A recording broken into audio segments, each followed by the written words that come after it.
Ok, vamos lá. Então, bom dia a todos, obrigado pela presença de vocês. E dando prosseguimento, então, à nossa disciplina, a gente vai... O Google está achando que eu estou falando com ele aqui. A gente vai para a segunda parte desse primeiro módulo, que é onde a gente vai começar a explorar aqui algumas métricas de avaliação do processo de paralelização de um algoritmo serializado.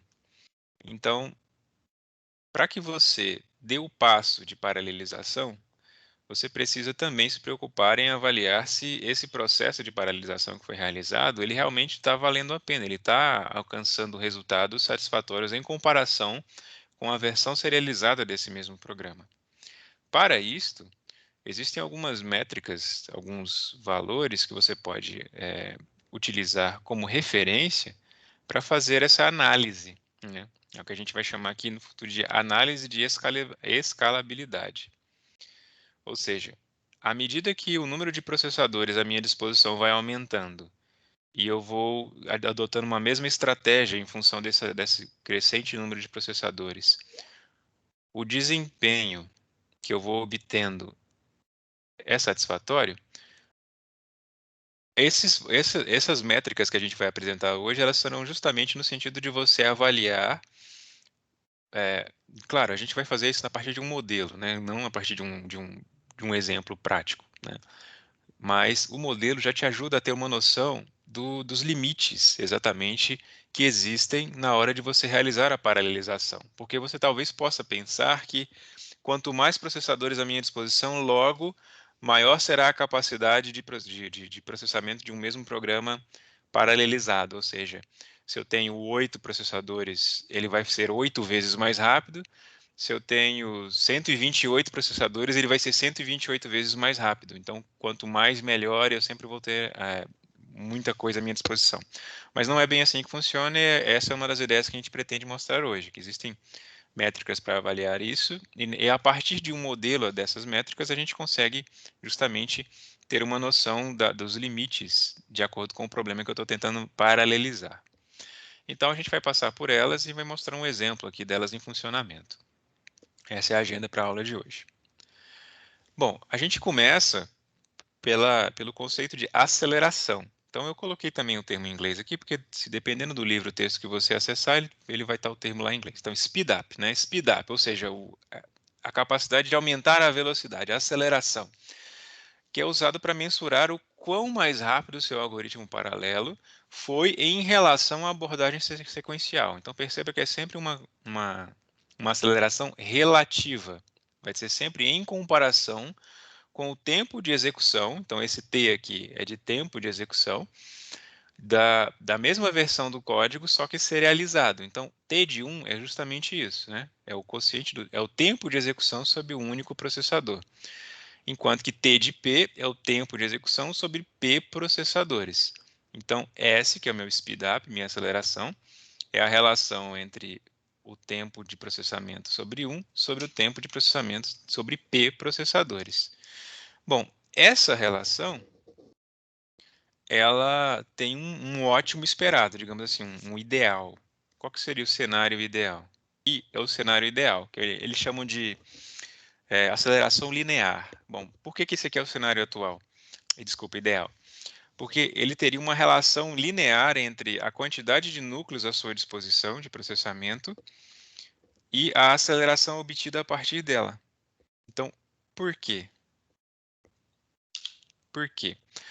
Bom, veja aqui que T de 1 sobre T de P, se, por exemplo, estou usando T de P igual a 2, então, por exemplo, suponha que T de 1 foram 10 segundos, né? Suponha que o meu algoritmo demorou 10 segundos para ser executado sobre um único processador. Ora, se T de P foi igual a 5 segundos, então 10 sobre 5, 2, né? Se T de P igual a 2, se eu paralelizei o meu programa para utilizar agora dois processadores, e a partir dessa paralelização, o algoritmo que antes levava 10 segundos, agora passou a levar 5 segundos, então 10 sobre 5, 2, S igual a 2, a aceleração seria igual a 2, ou seja, seria esse cenário aqui, né? Com dois núcleos, a minha aceleração foi para 2. Se por acaso, nesse mesmo cenário aqui, lembra que eu tinha 10 aqui, né? 10, com 4 processadores, eu passei a ter 2,5 segundos agora de tempo de execução, 10 sobre 2,5 dá 4. Ou seja, eu estaria dizendo que com 4 processadores a minha aceleração foi 4. Então, esse seria o meu cenário ideal, ou seja, cada vez que eu aumento o número de processadores, eu aumento na mesma proporção, né? Eu diminuo na mesma proporção o tempo de execução e, portanto, eu aumento na mesma proporção a taxa de aceleração.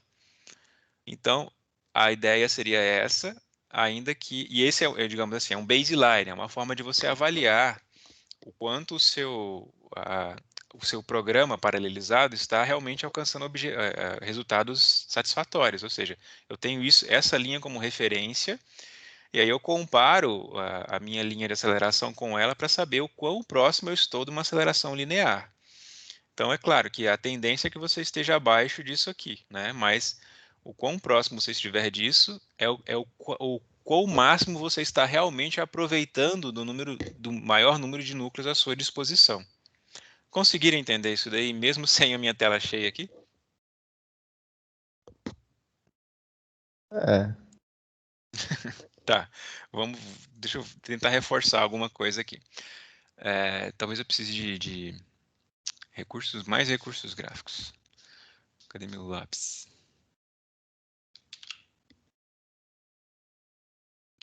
Então, suponha que t de 1 fosse igual a 10 segundos. Suponha que ele levou 10 segundos para executar um código com um único processador. E aí suponha que para t de 2, né? Ou seja, o tempo de execução com 2 processadores levou 5 segundos agora. E o tempo de execução para 4 processadores levou 2,5 segundos. Esse aqui seria o meu cenário ideal, ou seja, à medida que eu, por exemplo, dobro o número de processadores, eu diminuo pela metade o tempo de execução.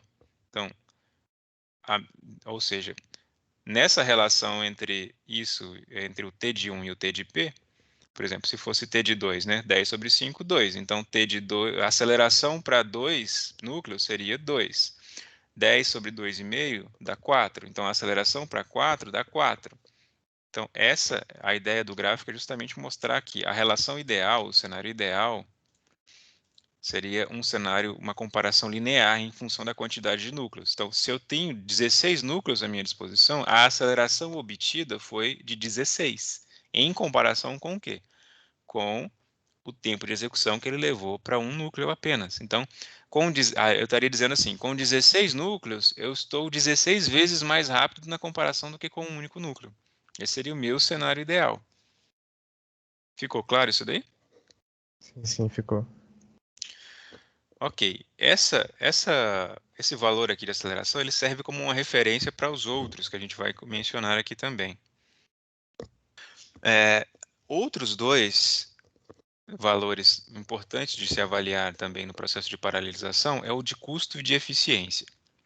A eficiência é obtida pela divisão de S. Quem que é S? Veja que eu parto de um cálculo primeiro de S. S por P. Bom, S é a minha aceleração, P é o meu número de núcleos. Então, os melhores resultados esperados apresentam uma função linear, ou seja, de uma linha, né? O resultado ideal, portanto, estaria próximo a 100%. Então, lembra lá, né? Vamos voltar no gráfico de novo, o gráfico que não mostra em tela cheia. Se eu tenho 4 núcleos e a aceleração foi 4, 4 sobre 4, 1. Se eu tenho 8 núcleos e a aceleração foi 8, 8 sobre 8, 1. Então, veja que o cálculo de eficiência é a aceleração obtida sobre o número de processadores. Então, por que o resultado ideal estaria próximo a 100%? Justamente porque, se eu tivesse nesse cenário ideal aqui, a aceleração obtida seria muito próximo do número de núcleos que eu estou utilizando. Esse é meu cenário ideal. O meu desejável seria isso. Então, é isso que eu estou querendo dizer com um resultado ideal estaria próximo a 100%. Ou seja, a relação entre a aceleração e o número de núcleos utilizados seria idêntica, né? Tipo, se 16, 16, 64, 64, por exemplo. O custo é uma relação entre o tempo de execução com P processadores vezes o número de processadores. Então, mais uma vez, vamos pegar o exemplo que eu tinha mencionado ali para T de 1, né? Suponha que T de 1 é igual a 10, né? 10 segundos, milissegundos, que seja. Não importa aqui, por enquanto, essa unidade aqui. Então, se T de 1 igual a 10, vocês estão me ouvindo ainda? Aham. Beleza. Sim, tá bem de boa. Ok, se T de 1 igual a 10, o custo disso aqui seria 10 vezes B igual a 1, 10 vezes 1 igual a 10, ok. Então, naquele mesmo exemplo, eu tinha dito, e se T de 2 fosse igual a 5? Então, o custo, vamos chamar do custo do T de 2 aqui, seria 5 vezes 2, né? O tempo de execução em P processadores, que P igual a 2, e o número de processadores. Continua sendo 10. Bom, e se T de 4 fosse 2,5, né? Então, o custo do T de 4 seria 2,5 vezes 4, que também é igual a 10. Então, é por isso que ele está dizendo aqui, por isso que eu estou dizendo aqui, que o custo ótimo seria pelo menos igual ao custo de T de 1. Ou seja, a pergunta é, à medida que eu vou aumentando o número de processadores, eu vou mantendo um custo igual ou próximo do custo que eu tinha com um único processador? Então, se eu estou aumentando o número de processadores, o tempo de execução que está acontecendo em função disso, está aumentando o custo em relação ao primeiro?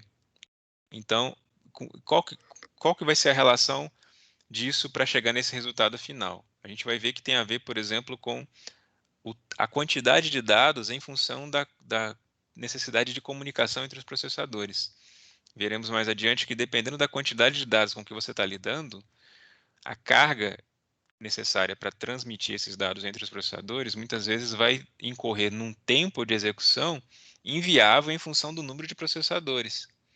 Então, a ideia é por aí. Então, assim, o custo ótimo, veja que a gente está falando de custo ótimo, no caso da aceleração, o custo ótimo seria, a aceleração ótima seria linear.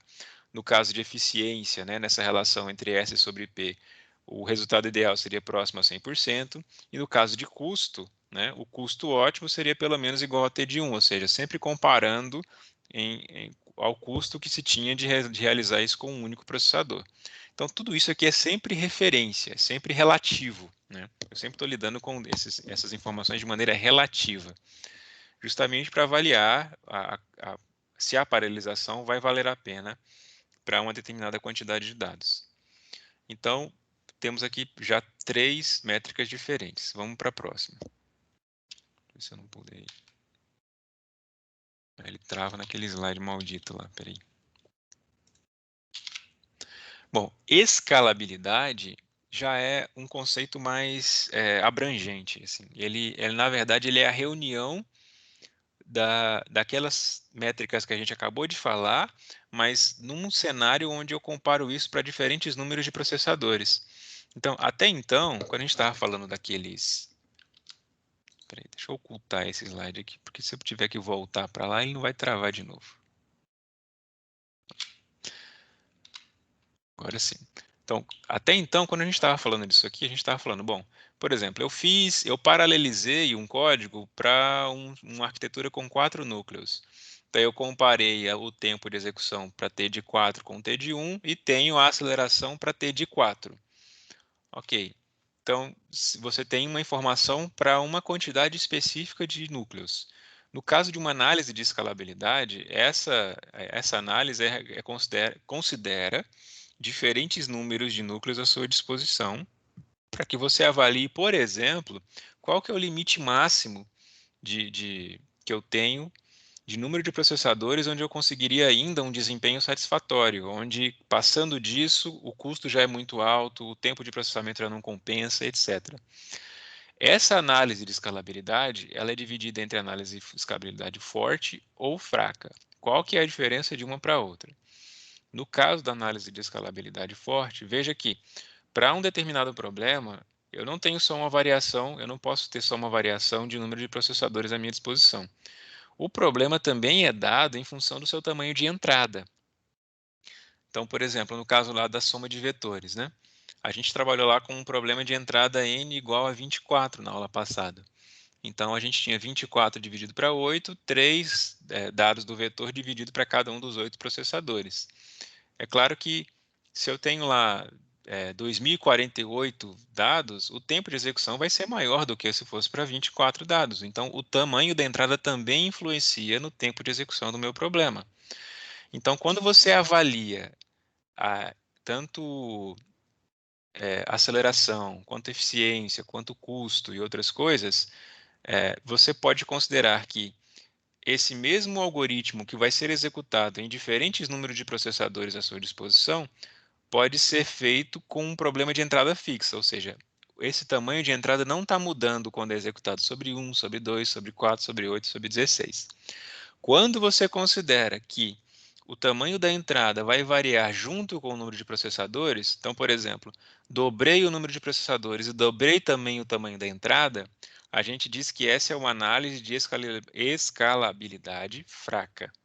Então, escalabilidade forte, eu aumento o número de processadores, analiso eficiência, analiso aceleração e custo para os diferentes números de processadores, mas sobre um tamanho de entrada fixo. No caso da escalabilidade fraca, eu vou aumentando e analisando a aceleração, custo, eficiência, mas também não só sobre um número crescente de processadores, mas também sobre um tamanho de entrada que está crescendo na mesma proporção do número de processadores.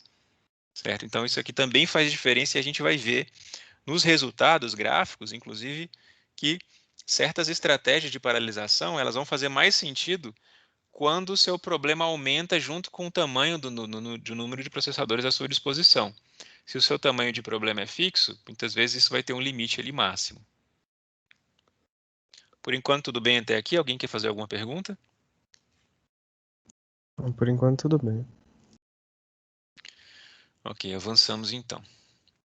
Bom, e aqui, por último, é isso mesmo, por último a gente tem granularidade. Granularidade é um termo para descrever a razão entre o tempo levado para a realização de cálculos e o tempo gasto para a troca de mensagens entre os processadores. Então, é T de comp, ou seja, o tempo que está sendo levado apenas com computação, sobre T de com, que é o tempo levado apenas com comunicação. Então, veja que a comunicação é um fator preponderante para o sucesso da paralelização.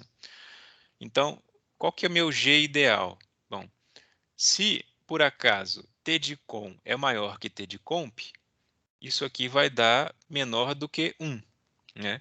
Então, se G for menor do que 1, quer dizer que o tempo para se comunicar está sendo maior do que o tempo para computar. Então, por exemplo, se aqui tem 1 e aqui tem 2, G vai ser igual a meio. Né?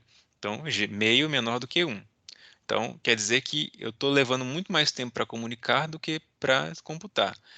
Então, veja que esse daqui é um fator fundamental para você também avaliar o sucesso da sua paralelização, que é justamente aquilo que eu estava dizendo com relação ao tamanho dos seus dados. Dependendo do tamanho da quantidade de dados em função do número de processadores e da estratégia que você está utilizando de distribuição desses dados entre os processadores, o tempo de comunicação pode ficar tão grande que ele vai perder tempo demais trocando dados e vai passar tempo de menos computando dados.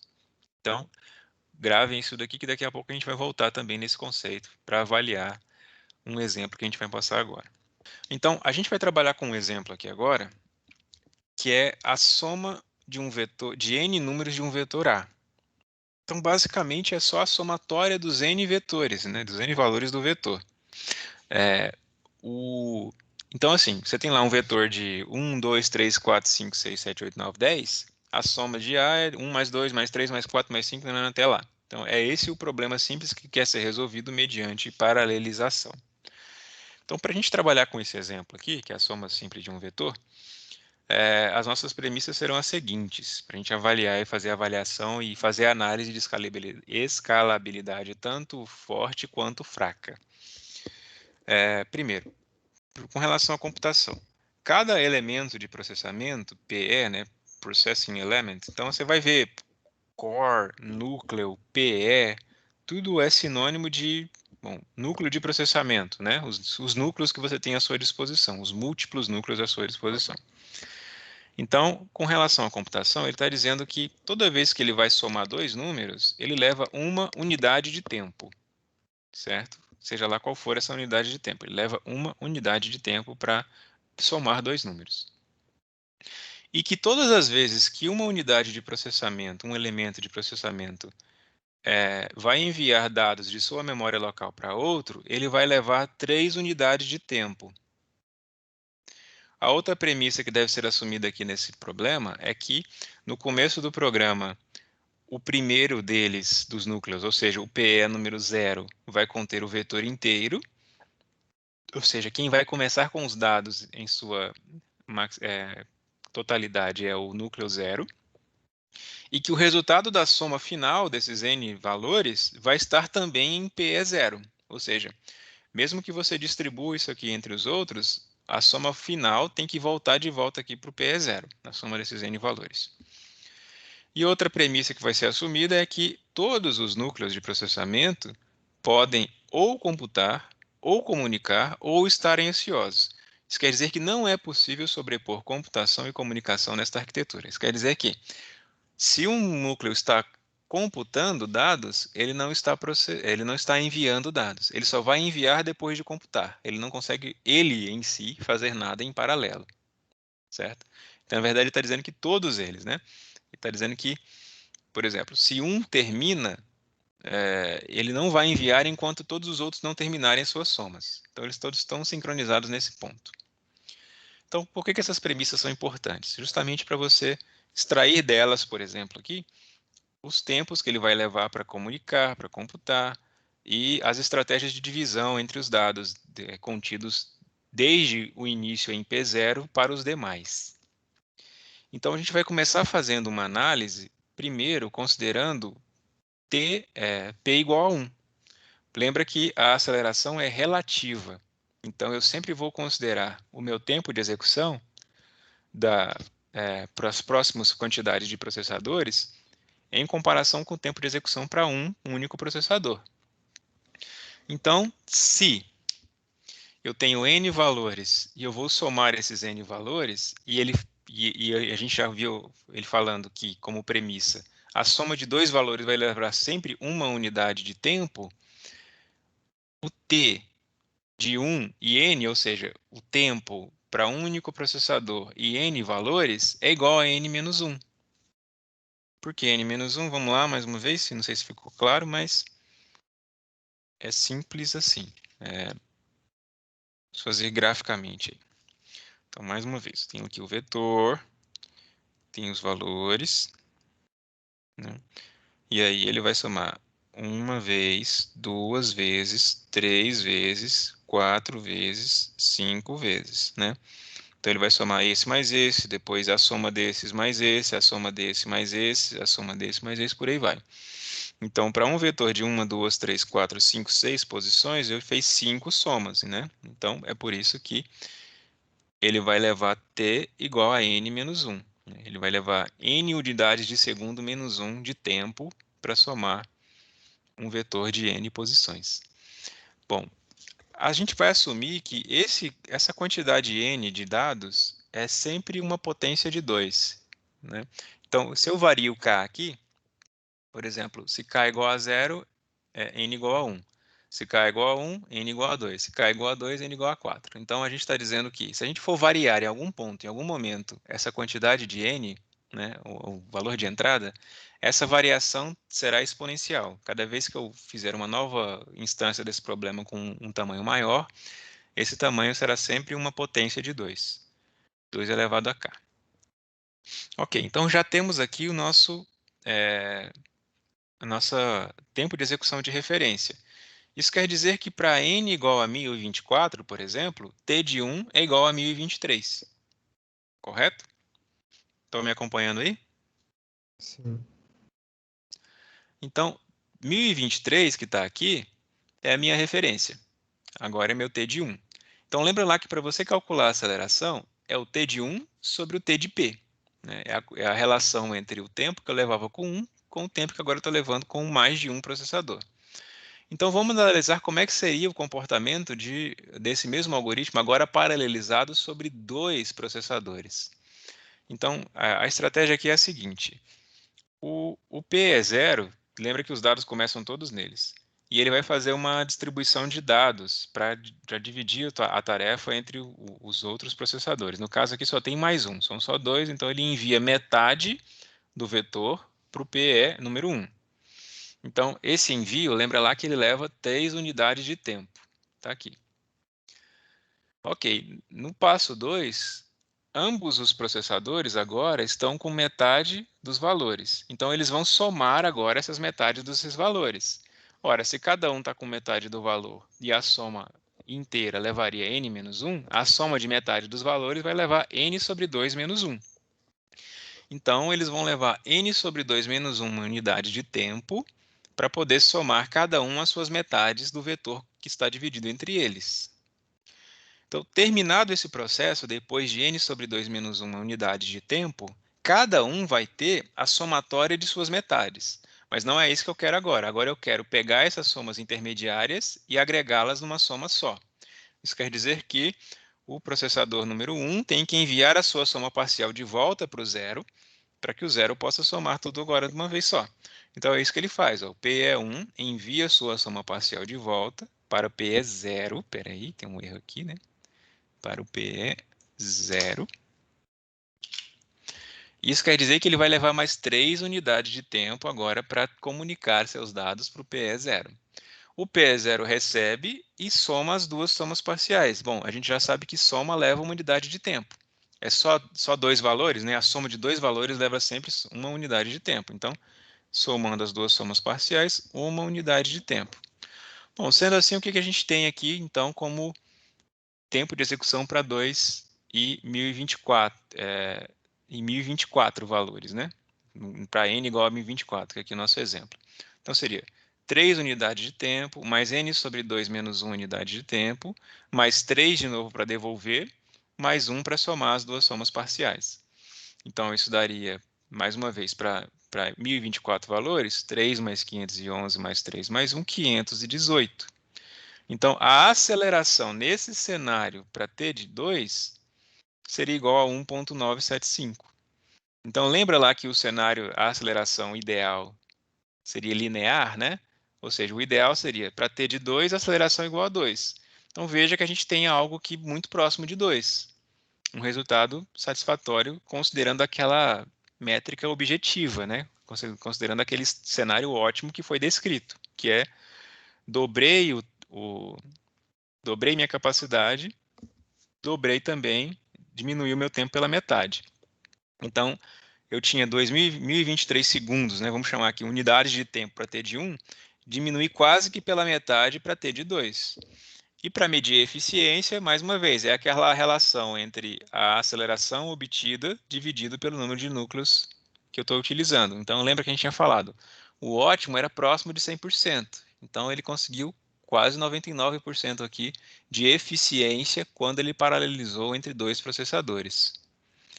Acompanharam esse processo aqui? Tem alguma dúvida sobre o que eu fiz até agora? Tranquilo. Tá, então vamos seguir. Agora para P de 4, né? Para 4 núcleos. Então, veja que é o mesmo processo, só que agora tem estágios a mais, porque o processo de divisão agora entre os núcleos existentes vai ser um pouco mais extenso. Então, P0 está com todos os dados, P0 envia metade para P1. Veja. Então, primeiro, a conversa é sempre par a par, né? Então, P0 divide com P1, então isso vai levar 3 unidades de tempo. P0 e P1 agora tem metade. Dessas metades que ele tem, cada um tem metade, né? Vamos lá para o desenho para ficar mais claro.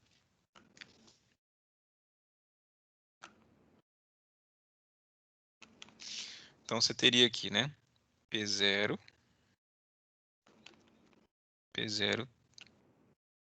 tem 1, 2, 3, 4. Não, 4 é pouco, tem que ter 5, 6, 7, 8. Aí P0, aqui é o P0, e aqui é o P1. PE, né? PE0, PE1. Então, ele tinha 1, 2, 3, 4, 5, 6. Então, ele vai pegar 3 disso aqui e mandar para cá. Aí, ambos agora têm metades, ou seja, ele vai ter 3 aqui e ele vai ter 3 aqui. Claro, não peguei um número muito legal, porque agora, se for dividir metade, ele vai ter que dar um valor quebrado, né? Vai ficar com... Mas a ideia é que agora, cada um tem essas metades, e essas metades serão divididas também com outros.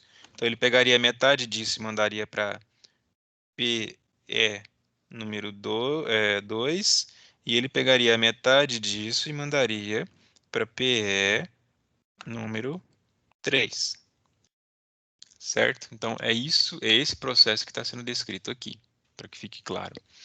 Então, P0 e P1 enviam 1/4 da entrada para P2 e P3. Então, mais 3 unidades de tempo. Então, primeira metade entre os dois e o quarto entre os outros dois. Então, acabou os meus processadores à disposição. Os 4 agora, cada um possui 1/4 dos valores. Então, os 4 agora vão computar as somas dos seus respectivos n sobre 4 valores. Então, vai levar n sobre 4 menos 1 unidades de tempo. Né? Cada um agora tem 1/4 do vetor, vai somar o vetor inteiro, vai levar n sobre 4 menos 1 unidade de tempo. Agora, terminado isso, o que vai acontecer? P2 e o P3 vai enviar suas somas parciais para P0 e P1, 3 unidades de tempo. Ou seja, vamos lá. Então, o P2 e o P3 que estão aqui, eles vão pegar a soma que eles tiveram aqui, x e y, e mandar para P1 e para P0, para que o P1 e o P0 possam somar elas com a soma deles, que eles já fizeram. Então, P2 e P3 enviam suas somas parciais para P0 e P1, 3 unidades de tempo. P0 e P1 somam os valores recebidos com as suas somas parciais, ou seja, eles já tinham nesse passo aqui computado sua soma parcial. Então, eles vão somar a soma parcial deles com a soma parcial que receberam de P2 e P3. Somas parciais valem 1 unidade de tempo. E aí depois o P1, que tem uma soma parcial, vai enviar sua soma parcial para o P0, para finalmente o P0 ter a soma total junto com a soma parcial que ele já tinha. Então, o envio é 3 unidades de tempo, P0 soma o que ele recebeu de P1, mais 1 unidade de tempo. Então, aqui é o meu resultado final do tempo de execução para 4, né? 3 para enviar as metades, mais 3 para enviar 1/4, mais aqui para somas parciais nos 4, aqui para os 2 devolverem para os 2. Aí os 2 somam. 1 devolve para o 0, o 0 soma, e aí eu teria 269 unidades de tempo para t igual a 4 e n igual a 1024. O que eu teria então de aceleração? 1023, que é o t de 1, sobre 269, que foi calculado aqui, que é o t de 4, né? Então eu teria 3,8. Lembra lá? Ótimo, aceleração linear, ou seja, o ótimo seria algo muito próximo de 4 aqui. 3,8 é algo próximo de 4. A eficiência é a relação entre a aceleração obtida e o número de processadores utilizado, né? 95%, ainda uma eficiência alta, né? Ainda está conseguindo próximo a 100% de eficiência à medida que ele foi paralelizando aqui. O último exemplo aqui agora é para P de 8, porque com esse último exemplo a gente já consegue entender o modelo que existe aqui para tempo de execução, e a gente consegue generalizar isso para qualquer outro P, valor de P. Então, mais uma vez, ó, P de 0 envia metade para P de 1, 3 unidades de tempo. O P de 0 e P de 1 envia 1/4 para P de 2 e P de 3, mais 3 unidades de tempo. Ou seja, nesse momento aqui, metade dos processadores estão com 1/4 dos dados. Aí eles pegam esse 1/4 de dados cada um, dividem também pela metade, né? O P de 0, 1, 2 e 3, envia 1/8 da entrada para P de 4, 5, 6 e 7. Então, eu precisei aí de 3 passos para distribuir os dados entre os processadores, ou seja, eu precisei de 9 unidades de tempo para fazer essa distribuição dos dados.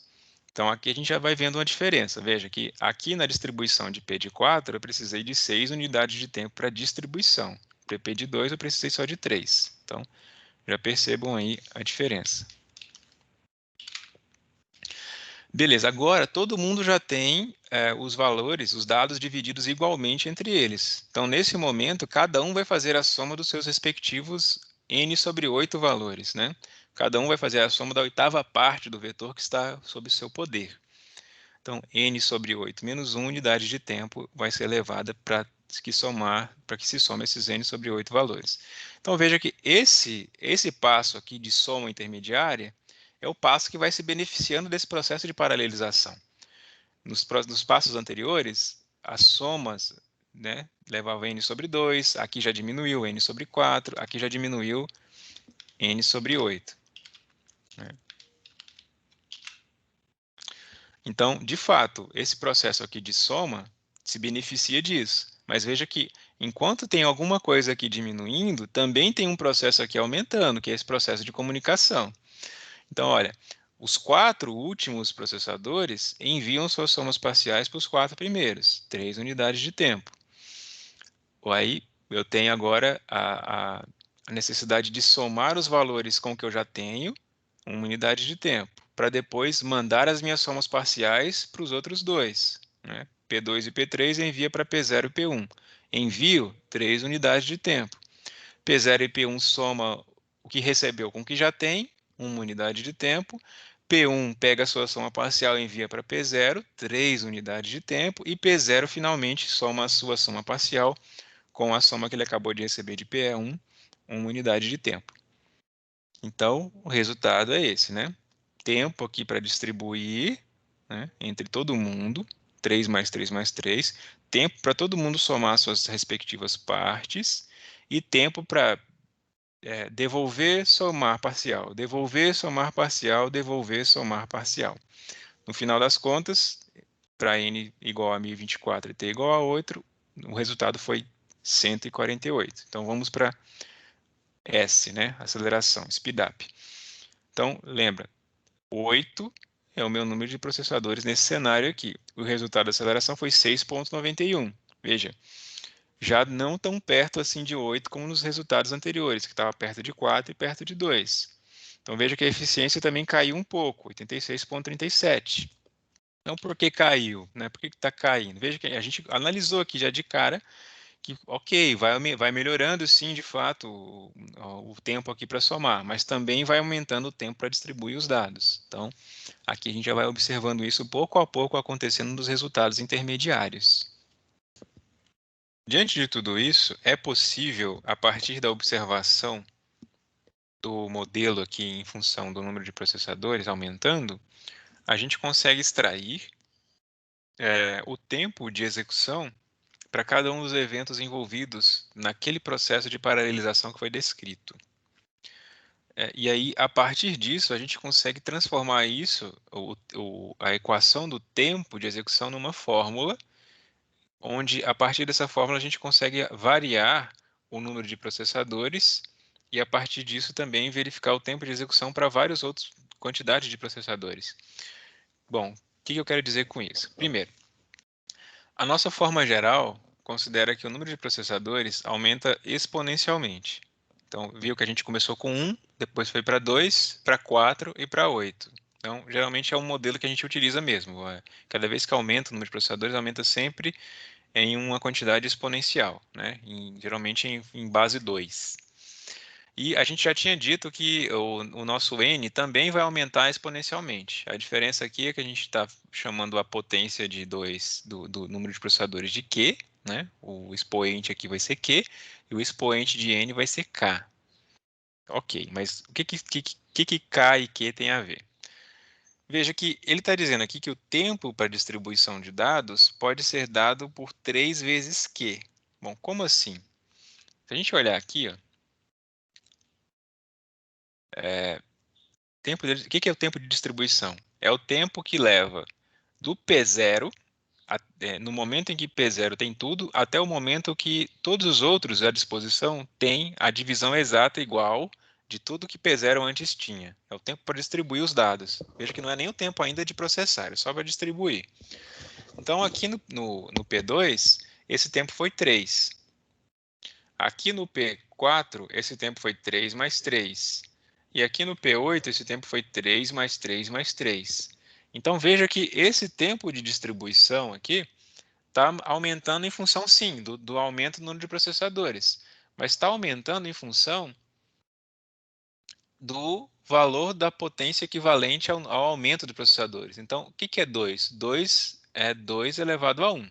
Né? Então, aumentei daqui de T1 para cá.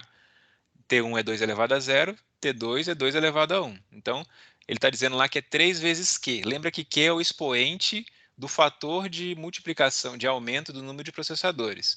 Então, 3 vezes Q, no caso aqui 2 elevado a 1, 3 vezes 1, 3. É o tempo que ele levou aqui. Então, se é 3 vezes Q, P de 4, 4 é 2 elevado a 2. Então, eu teria que levar 3 vezes... Bom, Q, 2 elevado a 2, o Q é 2, né? Que é a potência.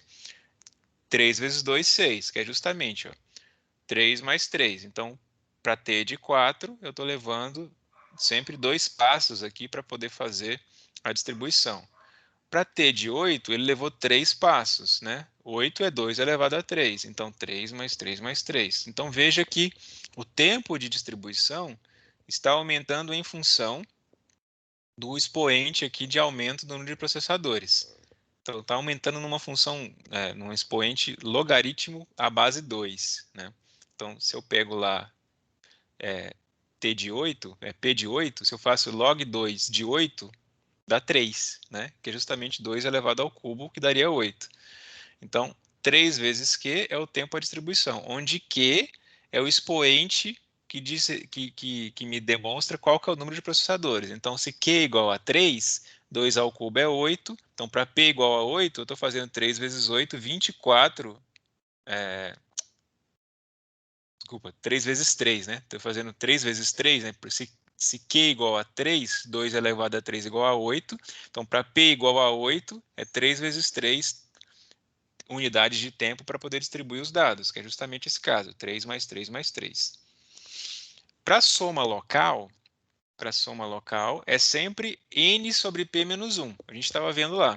É sempre o número de dados à minha disposição para fazer a soma, dividido sobre o número de processadores, porque essa divisão era sempre igualitária. Eu sempre estou dividindo igualmente a quantidade de dados sobre o número de processadores, e uma vez que essa divisão acontece, em n menos 1 tempo eu fazia a soma de todo mundo, então n sobre p menos 1 é a soma de todo mundo distribuído entre todos os processadores.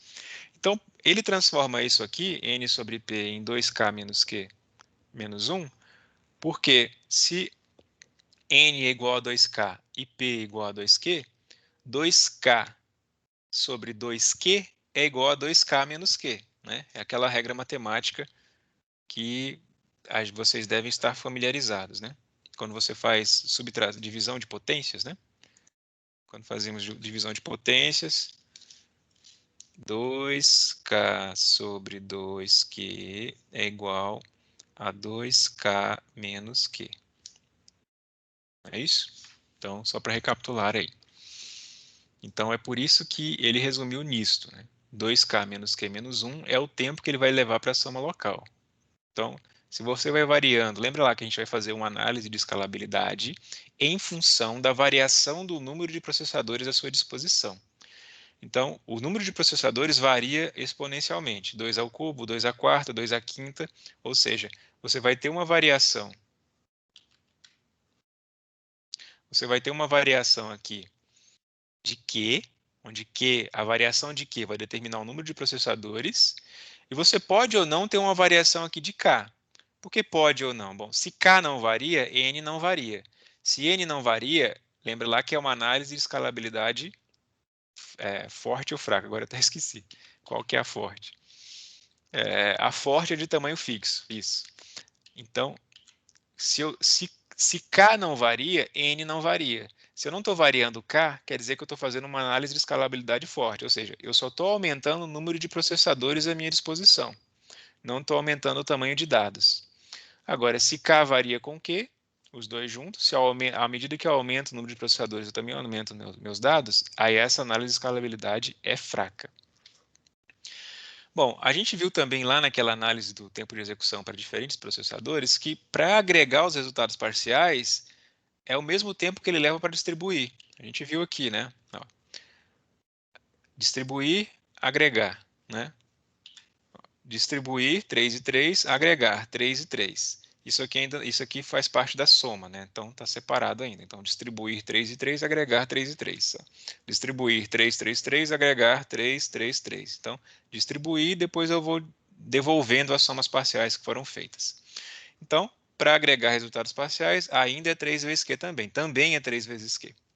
E para somar os resultados parciais é Q, né? Então vamos lá. Veja que aqui somei o resultado parcial, levei o tempo 1 aqui, que é a unidade de tempo, né? Somar as duas somas parciais. Então, 2 a 1, né? Q é 1, aqui é dois processadores, então Q é igual a 1. Então, uma vez eu tive que fazer isso.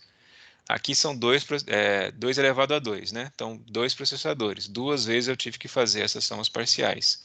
Aqui são 8, então 2 ao cubo. 3 vezes eu tive que fazer as somas parciais. Então, aqui, mais uma vez, essa relação de Q, né? À medida que eu aumento o Q aqui também, eu também aumento a quantidade de vezes que eu tenho que fazer as somas parciais.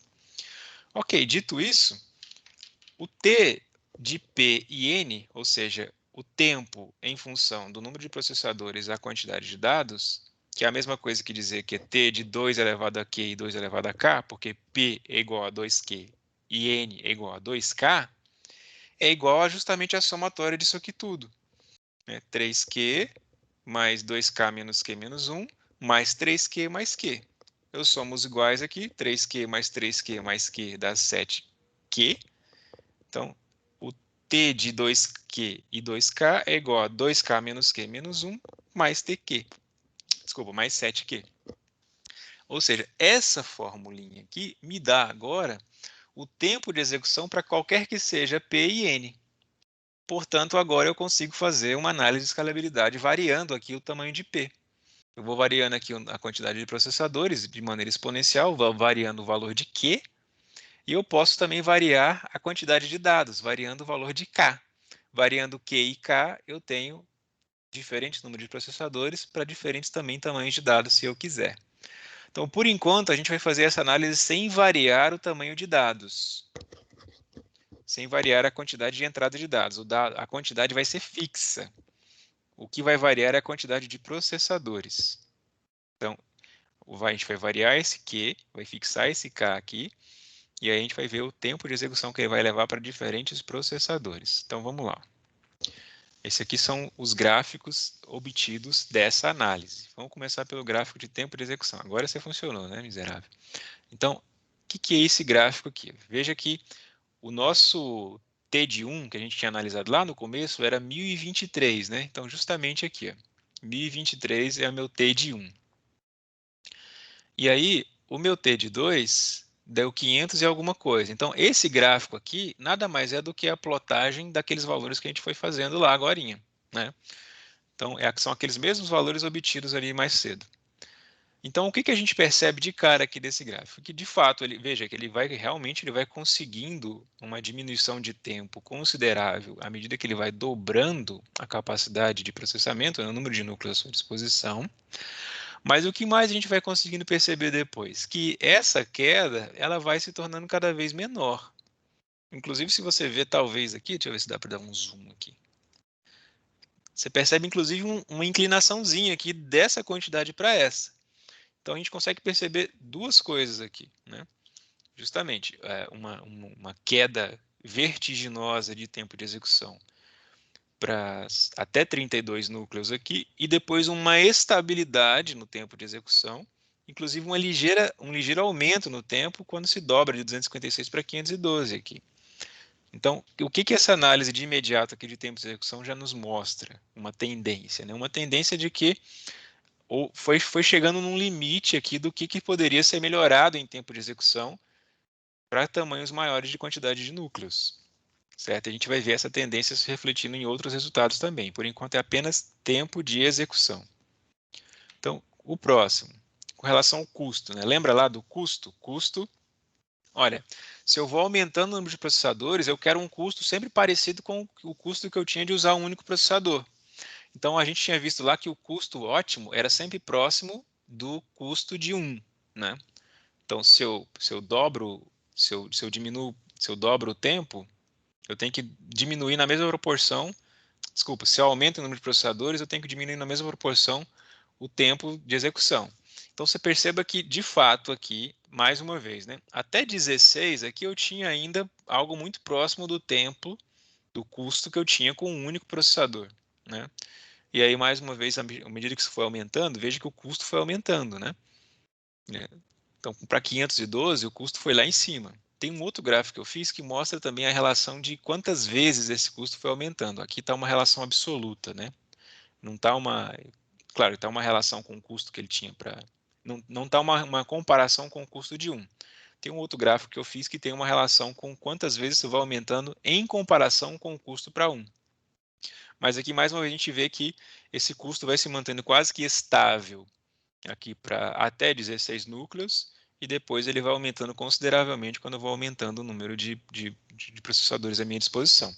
E a gente foi vendo lá, né, assim, de maneira empírica, que ainda que eu vá diminuindo o tempo de processamento para somar os dados como um todo, eu também vou aumentando o tempo de comunicação entre os processadores. Então, isso incorre em custo, né? Quanto mais a gente vai ver que existe uma relação entre custo e tempo de comunicação, e tempo que ele está levando para comunicar. Quanto maior tempo de comunicação em relação ao tempo de processamento, de computação só, maior vai ser o custo também. A gente vai ver que o gráfico é parecido, inclusive. Então, esse é o gráfico de aceleração. Lembra lá que a aceleração ideal era linear, né? Então, o ideal que a gente tivesse é que a gente tivesse, né, uma linha reta assim, né? Nesse sentido. Então, veja que ele consegue uma aceleração aqui acompanhando, né, uma tendência aqui linear. Então veja que o 2 aqui, o gráfico não ajudou muito aqui nessas proporções, né? Então, mas se aqui está 2,5, então o 2 está muito próximo de 2, né? Deixa eu apagar essa linha aqui. Pronto. Então, se ó, o 4 aqui está muito próximo do 5, então está 4. Né? Então, agora o 8, veja que o 8 está abaixo de 7,5. O ideal seria o 8 com o 8, o cenário ótimo, né? Veja que o 16 já está um tanto longe aqui do 15, né? Então ele não está nem próximo do 16. O 32, né, já está praticamente a metade, né? Veja que o 32 teve uma aceleração próxima a 16, né? Enquanto que o ideal seria 32, aceleração 32, né? Nessa relação linear. Então, mas o que a gente, independente dos números, o que a gente observa com a tendência do gráfico aqui é justamente, olha, ele vai conseguindo alcançar uma aceleração, né, quase que linear aqui, pode-se dizer, à medida que eu vou aumentando, mas isso chega num pico. Então, a aceleração que ele obtém, o máximo que ele consegue de acelerar, até com 128, ele consegue na comparação sempre com o anterior. Depois disso, veja que ele cai. Veja que ele tá demonstrando aqui que compensa mais utilizar apenas 128 núcleos do que 256 ou 512. Porque a aceleração obtida com 128 vai ser melhor, né, sempre na relação com 1, do que nessa relação que 256 tem com 1 e que 512 tem com 1. Então, lembra lá, a gente tinha, ok, uma relação entre... Vamos voltar lá para os primeiros slides, né? Para mostrar o que eu estou falando. Depois eu volto aqui de novo. O que era aceleração, né? É a relação entre T de 1 e T de P, né? Então, é, quanto mais eu aumento o número de processadores, mais eu quero que essa relação aumente também na mesma proporção. Então, veja que é sempre em relação a T de 1. Então, o que se teve aqui nessa relação de T de 1 com o T de P? Um limite máximo alcançado aqui com 128, e mesmo assim sofrível. Veja que eu de 64 para 128 dobrei a capacidade, né? Dobrei o número de processadores à minha disposição, mas o aumento foi irrisório, né? O aumento de aceleração foi irrisório na comparação com 64. Ou seja, eu poderia até considerar que 64 seria então o meu limite, né? Seria o meu máximo aqui de aceleração que eu posso obter com paralelização. Se eu considerar que esse ganho aqui não é satisfatório em relação à quantidade, né, assim, e o custo que eu poderia ter também em dobrar o número de processadores, eu posso considerar que 64 seria meu máximo. Olha, esse algoritmo aqui, ele vai funcionar e vai oferecer uma aceleração uma vez paralelizado com no máximo 64 processadores. Depois disso não compensa. Depois disso ele chega num aumento aqui que pode considerar insatisfatório e depois ele vai caindo essa aceleração com relação ao primeiro. Então percebam que essa análise é necessária justamente para você avaliar, porque não é simplesmente aumentar e dobrar e dobrar e dobrar que eu vou ter sempre um aumento na mesma proporção. Veja que nem sequer ele vai acompanhando uma proporção linear, né, como a gente viu, e chegando a um ponto, atinge uma saturação máxima aqui, porque justamente tem uma relação também com comunicação entre os núcleos. A mesma coisa com relação à eficiência. Veja que ele vai manter, a gente também viu que a eficiência ótima é próxima de 100%, né? Então aqui tem 100%, né? 1 para 1, 100%. Para dois núcleos ele caiu um pouquinho aqui, mas ainda próximo de 100%. Então aqui ainda estou acima de 80, então próximo de 90. Aí depois de 16, 8, 16, passou, por exemplo, aqui de 32, a eficiência já vai caindo pela metade. Então veja que com 512 a eficiência é perto de zero, certo? Então, completamente inviável você paralelizar para 512 núcleos à sua disposição esse mesmo algoritmo, né? Então aqui a gente tem uma eficiência ainda acima de 50% para até 16, né? Para até 32, vamos dizer aqui, né? Porque não marcou aqui os 50, mas ainda tem aqui na metade 32. Então, veja que aqui foi mais ou menos o meu limiar aqui, justamente de capacidade de paralelização em função do número de processadores à disposição. Então, isso tudo que a gente acabou de fazer é o que é chamado de análise de escalabilidade forte, né? Forte, que é você avaliar essas mesmas métricas que a gente viu aqui em função de um diferente número de processadores, de núcleos à sua disposição. Então, ela é forte por quê? Porque isso aqui foi avaliado aumentando apenas o número de processadores. Eu não estou aumentando aqui o número o tamanho da entrada. Por quê? Bom, vamos lá. Porque se eu for fazer uma análise de escalabilidade fraca, que considera agora também o aumento da entrada, eu vou ter resultados diferentes. Veja que é a diferença. Agora é uma análise de escalabilidade fraca. Em termos de aceleração. Então, enquanto a nossa aceleração da análise de escalabilidade forte, ela apresentava um pico e depois ia caindo, no caso da aceleração para a escalabilidade fraca, ela apresenta um constante aumento. Ou seja, à medida que eu vou aumentando também o número de núcleos junto com o tamanho de dados, eu sempre vou ter um ganho. Se eu tiver essa relação de 1 para 1 entre número de núcleos e tamanho de dados. A mesma coisa para a eficiência. Veja que a eficiência se mantém sempre próximo de 100%, se, junto com o número de processadores, eu também estou aumentando a quantidade de dados que eu estou trabalhando. Então, a gente pode concluir que para aquele exemplo trabalhado da soma de vetores, eu só vou ter um ganho constante à medida que eu vou aumentando o número de núcleos, se junto com o número de núcleos, eu também vou aumentando a quantidade de dados para serem divididos entre os processadores. Isso quer dizer que, para aquele problema que a gente ia tendo, do número à medida que eu ia aumentando o número de núcleos, eu também ia aumentando a transmissão entre esses dados, né, a transmissão entre esses processadores, para uma quantidade grande e uma quantidade grande de processadores e pequena de dados seria inviável. Eu teria muito tempo transmitindo uma quantidade pequena de dados. Mas se esses mesmos dados estão aumentando junto, eu consigo manter a proporção de melhora.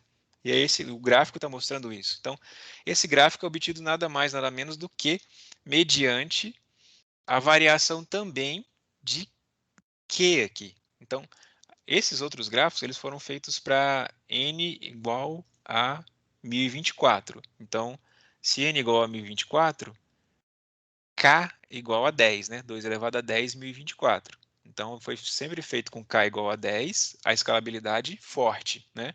K igual a 10, fixo, e Q variando 1, 2, 4, 1, 2, 3, 4, 5, 6, que daria 1, 2, 4, 8, 16, 32, por aí vai. No caso da escalabilidade fraca, eu fui variando Q junto com K. Então, os gráficos foram obtidos também com isso, variando Q e K aqui nessa fórmula. Então, esse número aqui foi aumentando junto. E na mesma proporção foi melhorando também os valores de eficiência e aceleração. E é curioso. O meu gráfico estava sumido aqui. Ó. Esse gráfico que eu fiz depois por último. Por que raios os gráficos que eu trago do Excel para cá não colocam em tela cheia? Ele estava inclusive sumindo aqui. Mas enfim. Esse gráfico aqui de granularidade, lembra lá o que é granularidade? É a razão entre o tempo que está sendo levado para computar e o tempo que está sendo levado para comunicar. Então, essa informação pode ser obtida daqui. Ó. De tudo isso aqui que a gente tinha, o que é comunicação, o que é computação aqui?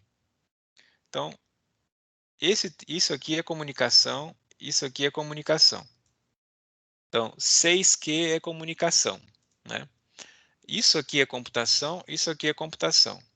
Então, 2K menos Q menos 1 mais Q é computação. Então, eu tenho 6Q de comunicação e 2K menos Q menos 1 mais Q de computação, de fato.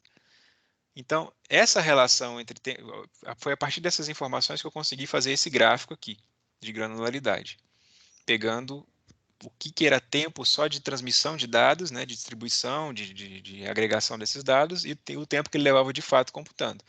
E a gente tem isso aqui. Lembra lá que a gente tinha falado que valores maiores do que 1 indicavam que ele leva mais tempo computando do que comunicando. Ou seja, eu estou aproveitando o máximo de tempo dos processadores do que transmissão entre eles. Porque transmissão, a gente viu aqui, inclusive, que a transmissão é 3 vezes mais custosa do que o processamento.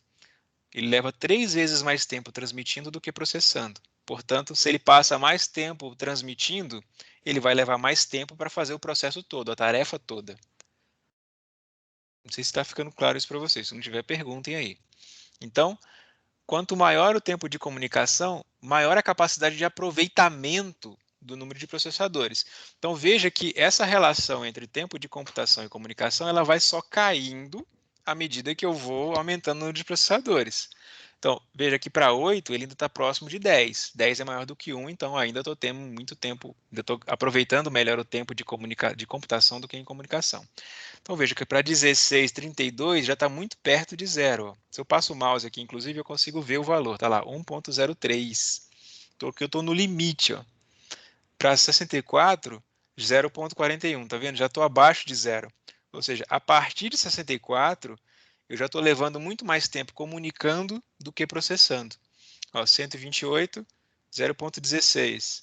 256, 0.06. 512, 0.018. Está vendo que a relação aqui, à medida que eu fui aumentando, o número começou a ficar menor do que 1, justamente está menor do que 1, porque tcon começou a ficar maior do que tcomp.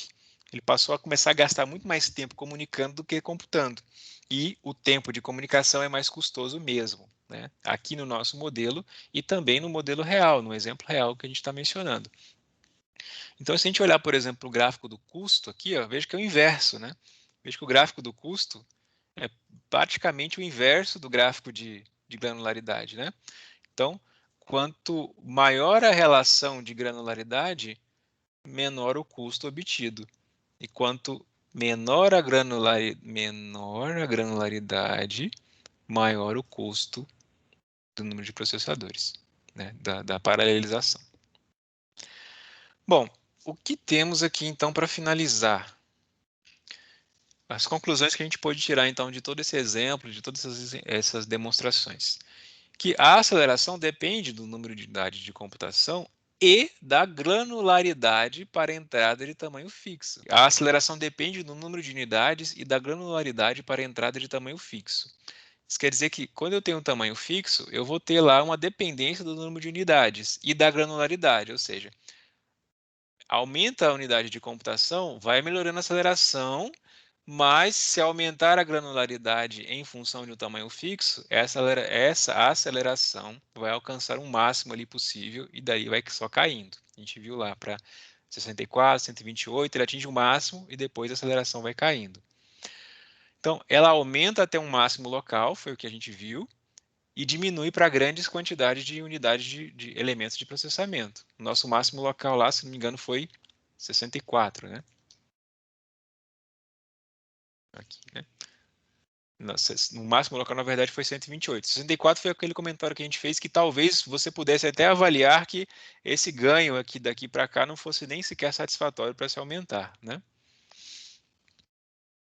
E valor ótimo depende da granularidade. Quanto maior esta, menos unidades devem ser utilizadas, né? Então, quanto maior a relação entre tempo de comunicação e tempo de computação, menos unidades devem ser utilizadas.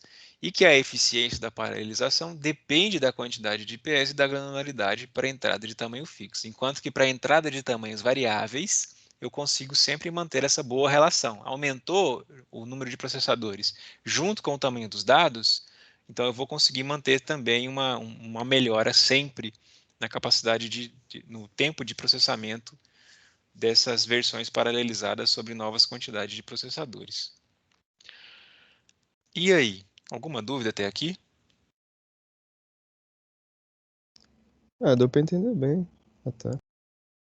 Então, a gente vai ter realmente a certeza de que compreendeu bem, né, a confirmação disto, fazendo um exercício preparado aqui para o dia de hoje.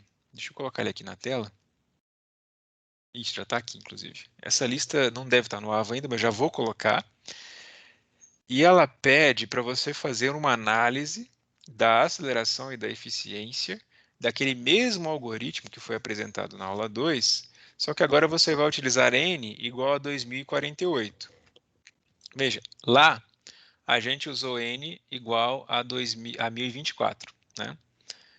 E quais são as premissas? Lembra que lá tinham premissas, aqui a gente vai ter premissa também. A gente vai assumir que cada unidade de processamento pode somar dois números, né? Adicionar, somar, acho que somar seria melhor. Pode somar dois números em 1 milissegundo. Aqui a gente agora tem uma unidade de tempo. A nossa unidade de tempo é milissegundo. Mas não faz diferença. Lá era uma unidade de tempo, aqui é 1 milissegundo.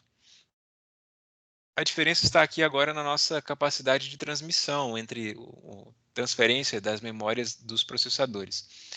Cada unidade pode enviar m números em 2 mais m sobre 1024 milissegundos. Certo? Já temos essa quantidade de m aqui. Esse m é o nosso n aqui, tá? Não confunda. Mas com isso a gente tem aqui qual o tempo de transmissão de nossas unidades de processamento nesse cenário aqui. Varia o número de unidades de processamento de 1 até 1024, utilizando potências de 2. Ou seja, para você fazer aquela variação, para você avaliar o tempo para 1, para 2, para 4, para 8, você vai variar em potências de 2, igual eu fiz ali, igual eu demonstrei. Apresente os gráficos referentes à análise de escalabilidade fraca para aceleração, eficiência, custo e tempo de execução. Então, são 4 gráficos, na verdade são 5, mas de imediato são 4 aqui. Ó. Você vai apresentar o gráfico para aceleração, o gráfico para eficiência, o gráfico para o custo e o gráfico para o tempo de execução. Dentro da variação do número de unidades, ou seja, exatamente como eu fiz aqui. Ó. Eu variei aqui o número de unidades, né? E fui mostrando aqui os resultados em função dos diferentes números de unidades à disposição. Apresente também o gráfico com a granularidade desse modelo, ou seja, desse tempo que você consegue inferir que o seu modelo de soma leva, parte desse tempo é comunicação, parte é computação. Você vai separar o que é computação do que é comunicação. Essa separação Tcomp sobre Tcom vai te dar a granularidade e você vai conseguir fazer um gráfico como esse aqui. Opa, como esse aqui. Gráfico de granularidade, certo? Mostrando aí a relação entre tempo para comunicar para tempo para computar ao longo da diferenciação do número de núcleos. Que mais? Ao final, você vai responder as seguintes questões. Primeiro, teve diferença no cenário que eu demonstrei com n igual a 1024 para o cenário que você está analisando? Né? Se teve, qual? Se não teve, só fala, não houve diferença, está exatamente igual o comportamento. Você tem que comentar. A partir dos gráficos, você consegue inferir o limite máximo do número de núcleos que ainda ofereça aceleração e eficiência satisfatórias. Então, você consegue fazer igual a gente fez ali agorinha. A gente viu ali que havia um máximo local que dali para frente ele não apresentou uma melhoria. E é possível visualizar a partir dos gráficos, a partir de qual quantidade de processadores a proporção entre comunicação e processamento passa a ser inviável, ou seja, um limite ali onde, lembra que a gente falou que granularidade tem um limite ali, que menor do que isso, não, maior do que isso, bem, ok. Então, pelo gráfico você consegue ver isso, a partir de qual quantidade esse limite foi atingido. Então, são essas três questões que você vai responder depois de ter feito os gráficos, ok? Você pode fazer essa primeira parte aqui, que é analisar os tempos, do jeito que foi feito aqui. Do jeito que foi feito aqui. Cadê? Veja que aqui ele fez, aqui foi feito assim, descrevendo, tal, tal, tal. Ou você já pode pular essa etapa e já tentar derivar aqui qual que é a fórmula, a equação que descreve o tempo de execução para a diferença entre, para a variação de Q e de K. Veja que eu não quero que você varie K, né? Não quero que você varie N, né? Se eu variar K, eu vario N. Não quero, eu quero K, se é 2048, o seu K vai ser fixo em 11, 2 elevado a 11, 2048. Então, K você não vai variar, você vai variar só Q, que é o número de núcleos. Então, você considera que K que já é 11 fixo, você vai ter que ou inferir isso, ou fazer isso manualmente para P igual a 4, P igual a 8, P igual a 16, igual foi feito aqui, ou você pode tentar derivar já uma fórmula daqui, e dessa fórmula você vai variando o Q, você vai ter o tempo para Q igual a 1, para Q igual a 2, Q igual a 3, e tendo o tempo, você consegue ter aceleração, você consegue ter eficiência, custo e tudo o resto, ok? A ideia inicial era que essa atividade fosse entregue até às 11h30 de hoje, mas a ideia é se eu tivesse começado a aula no horário certo. Como eu não comecei a aula no horário certo, eu vou dar um prazo a mais, né? Talvez um dia a mais. Talvez não, um dia a mais. Mas, por onde vocês podem fazer esses gráficos? Você pode fazer pelo bom e velho Excel, que faz, e faz legalzinho até. Assim, se você souber explorar, você consegue fazer muita coisa com ele. Ou você pode usar qualquer que seja o seu recurso aí. Veja que eu tinha feito, esses primeiros aqui eu tinha feito no Python. E aí eu perdi o script, eu sempre faço isso, eu não salvo o que eu faço e aí perco, e não sei onde que eu fiz. Na verdade, eu não perdi. Ele está em algum lugar, em alguma das dezenas de ambientes que eu uso, e eu não sei onde que está. Mas dá para fazer isso aqui usando o Python e deu para fazer também usando Excel satisfatoriamente, né? Então, fica a seu critério. Qual recurso você vai utilizar para fazer os gráficos, você escolhe. Se você precisar de ajuda, me chama que eu te ajudo. Mas o que eu quero é isso. O que você pode fazer? Você pode fazer um arquivo Word. Nesse arquivo Word, você vai colando lá os gráficos e fazendo os comentários que você quiser, organizando bonitinho. No Ava, você joga, então, depois esse arquivo Word com os gráficos, né? Organizado e tal, e com a resposta para as questões levantadas naquele documento. Conseguiram entender o que eu pedi? Conseguem já começar? Pra começar, dá qualquer dúvida, dá pra mandar uma mensagem aqui no Skype? Dá, eu estou aqui, o horário comercial inteiro para isso, ok? Então eu vou Beleza. colocar lá a tarefa para ser entregue até amanhã, mas de preferência aproveitem aí até o tempo, até as 11h30. Que era o tempo que você já ficaria aqui? Eu ia colocar isso até as 11h30, eu só vou colocar mais porque eu atrasei para compensar o meu vacilo. Vou tentar descompensar nessa parte. E é isso. Beleza? Alguém tem mais alguma dúvida? Então, mãos à obra, né? Bom trabalho aí e até a próxima. Obrigado pela presença de todos. Valeu, valeu.